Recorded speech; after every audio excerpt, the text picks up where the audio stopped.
Welcome to the Witch of Pine Hollow. Here I am with Sass to discuss St. Patrick's Day, its connotations with paganism, how I've reclaimed it for my Irish ancestry, and a little sewing project, well, a big sewing project to create a dress out of a 1940s pattern with this beautiful plaid that I thought would be really fun to wear for St. Patrick's Day this year. So let's talk a little bit about St. Patrick's Day and paganism first. So yes, St. Patrick drove the snakes out of Ireland. There are no snakes in Ireland, and that is said to be when he drove the last pagans out of Ireland or killed them, to be quite frank.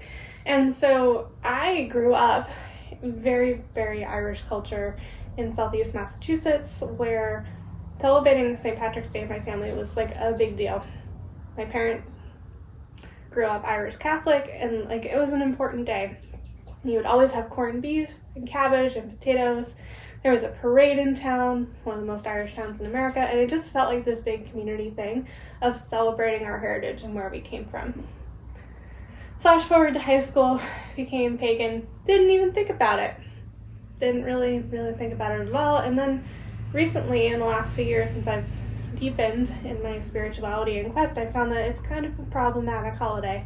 But this is why I still celebrate it. Number one, I have so many fond memories of my childhood, and I really felt connected to Bridget, a Celtic goddess, through this day. For some reason, she just really speaks to me. And then also, I feel like leprechauns, these little fairy people, very, very pagan. So we've kind of come back through this.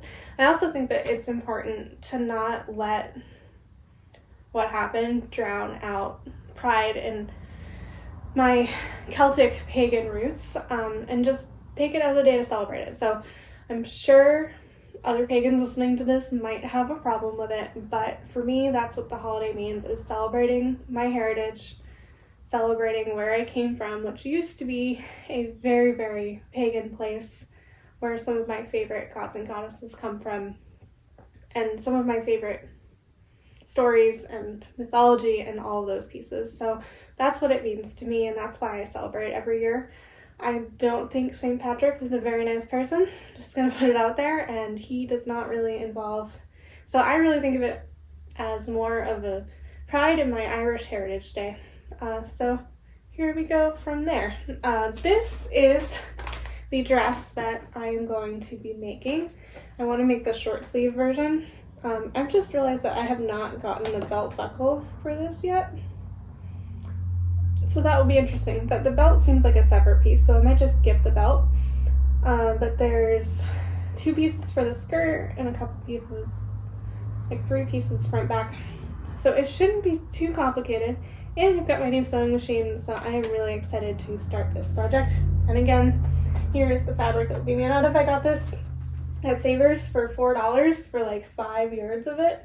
So super pumped about that. And I also got some really pretty tortoiseshell buttons that you'll see later.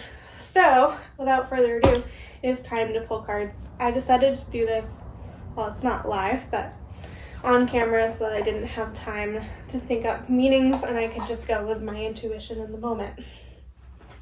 So here we go. Do I plan to drink beer in this dress? Yes. In case you were wondering. Yes, I do. I also always love St. Patrick's Day because it's like the beginning of when the warm weather starts, and the color is green, and that's my favorite color. And then like Lucky Clover, all of the little pieces that come with it, and the little leprechauns. I don't know, just doesn't seem super Christian to me in general, and I think that that was the Irish people's way of keeping some of their heritage. It's like how Imbolc became St. Bridget's Day. I feel like there's some root in this holiday to where it came from. All right, I am ready to pull this card. Okay, so this is the card to represent the project. Okay. Death. We pulled the death card. This is not the first time this has happened, and I feel like I'm actually at sort of a transformation point in my life, so I'm kind of excited about this. This is this is going to be interesting. So let's see what, oh, I should probably tell you what deck I'm using. I am using the Wild Unknown Tarot by Kim Kranz. So Death, card number 13. Just going to say lucky number 13 today.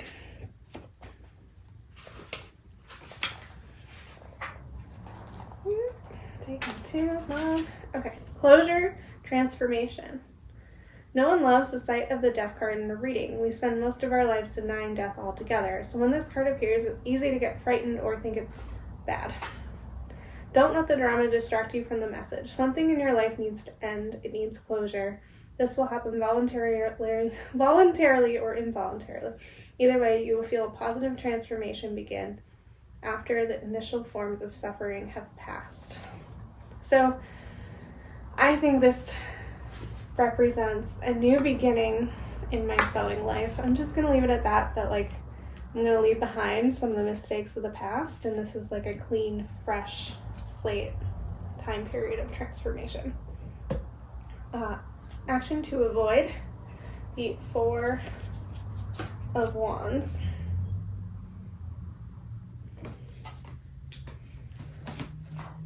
So this is a card, I believe it represents actually like marriage. That's like what the term that's coming to my head, and like it's a good positive card. I don't know why the keywords aren't loading in my brain. Completion, celebration. Avoid, celebration. That doesn't make very much sense right now. You've done it. The Four of Wands is a card of completion. Your labors have been steady and strong, and the harvest will be plentiful. In other words, it's time to party. So don't party until you finish the project, maybe. Don't celebrate prematurely.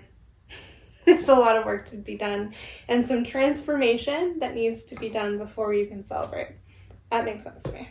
All right. And then action to take, a Daughter of Pentacles. Oh, look how cute she is, a little fawn with her pentagram on top and a rainbow. So let's see what action we need to take here.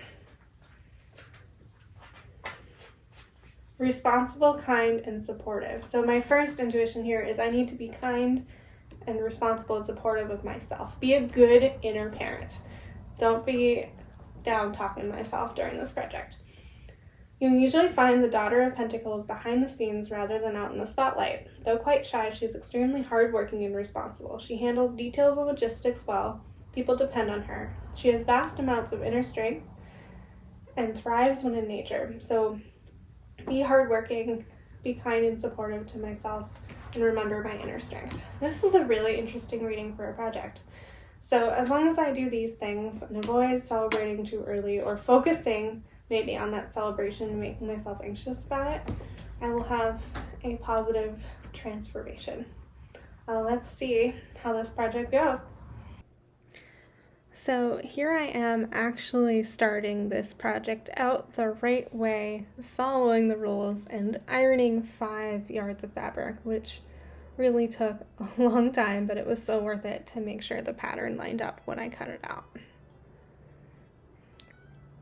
You know, one of those things. So the first part after that was lining up and cutting out all of these many, many pattern pieces. So it took a long time. It seemed like not that many, but there they were. And the cool thing about this pattern is that some of them go at a different angle to create some contrast once you cut them out.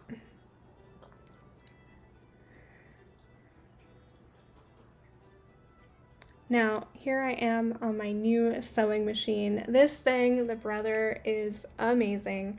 Made such a huge difference as I started to put together the inverted collar on this pattern where there's a ton of different pieces. You've got to do a bunch of different stitches just to hold everything in place before you do a finishing stitch at the end.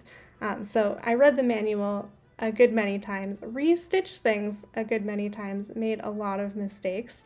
But I feel confident in my machine now and my ability to read a pattern like this, so really worth it. Here I am finally finishing up the bodice here, which took a better part of a day just to sew that piece together. The inverted collar is so many different layers. I don't even know how I would have filmed this. It would have taken forever. This is that little piece that goes on the inside of the collar. Much easier to see when I'm... Once the bodice was all formed, it was time to form the pleats in the skirt. I had never done a pleated skirt before, but it's pretty easy. You just fold one edge over the other after marking them, and then iron them down so that they stay, and then sew right over them. So probably one of the easier parts of this project. I decided not to sew them all the way flat down to create a fit and flare type situation. And then you pull both sides of the skirt together. So favorite part of the project, pretty easy. Next up was putting in the zipper, which actually this machine has a zipper foot. That is one of the best things that I have ever seen invented on a sewing machine. Highly recommend the zipper foot situation. It makes it a lot easier. The other thing that this machine has that I didn't have before, and I did not film this because it took me 8 tries to get it to work the first time because I didn't realize that my needle wasn't threaded properly, but it is buttonhole makers automatic. So you just put it in there and it makes a buttonhole for you. And here I am starting the sleeves. So these were a little bit tricky to put in. I did some Googling and found some different ways, which you'll see in a minute. But first thing was to sew either side of the sleeve together and then the sleeve band together. So you can see that happening here. I had to check the instructions about 800 times to figure it out. But once I got there, we were good. And then also along the top of the sleeve that fits into the garment, you want to sew some gathering. So just some really large stitches to make sure you can fit it into that part of the garment. Preparing these sleeves to go into the garment took the longest out of everything I've done because what I did was I slowly and painstakingly pinned them in, easing the extra fabric that goes in. So pretty much you pin like halfway and then keep pinning halfway in between. I wish I had done a better job filming this. I apologize that the framing wasn't great. It was just so beautiful out that all I was focusing on was the sun. But you pin the whole thing in and then stitch it in because once you get to the machine, you're really not going to want to sew this in with the pins because you'd be like sewing 2 stitches and removing a pin. So pin your sleeves in first, just like this, and then sew it around the edge and remove all the pins, and your sleeves will fit in there absolutely perfectly. So right after this, when I went inside, I had a major accident with my tripod and I disintegrated, well, into like 5 or 6 pieces, the camera holding part. So I decided not to film the rest of the dress, but what happened after I sewed the sleeves in by machine and then I hemmed the bottom of the dress and we were done. So you could also note that I hand sewed in the buttons along the front of the dress.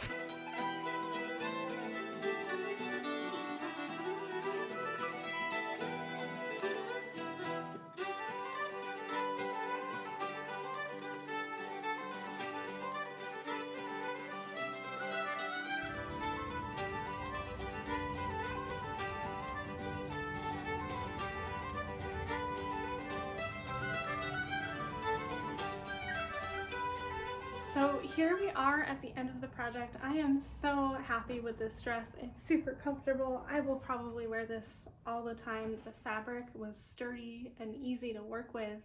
I did not end up making the belt. As you can see, I went with this belt to do a contrasting color here, which I love. And let's see, other things that I changed from the pattern is I did not stitch down the pleats in the front of the skirt because I wanted it to have that more of a 50s than a 40s vibe of spilling out. So I cannot wait to wear this dress to celebrate St. Patrick's Day this week. And let's talk about the cards and how they came up this past week. So to represent the project was the death card, and I really did feel a transformative time as we moved from winter to spring. I feel like a new person compared to a week ago. I was on vacation from work, so I think that helped too. So this was more about just the time period of my life that I was in was like a dark to the light time. So I do feel transformed, and this is like, it was kind of the end of my old sewing machine and now working with the new one too, which, oh my goodness, highly recommend this Brother sewing machine. It is just amazing. has so many extra features that I did not have before, like sewing a buttonhole in one step. So that really helped too. So really out with the old and in with the new for the death guard. Action to avoid: celebrating too early. There was a lot to learn with the new sewing machine as I went. It took me 8 tries to get a buttonhole, so I think this was a, celebration to come, but not quite yet card. And then action to take: the Daughter of Pentacles. That really came up of just being patient with myself, going slowly through the work, doing each little part as it went, and staying calm. So overall, best project yet, I would say. I'm so happy to have an actual part of my wardrobe that's not costumey or to wear to a run fair, that I can just wear to whatever might come up where I might want to wear a dress. So thank you so much for watching. Stay tuned next week for an update in the tarot series, and please share with others who might be inspired to sew something of their own. Bye.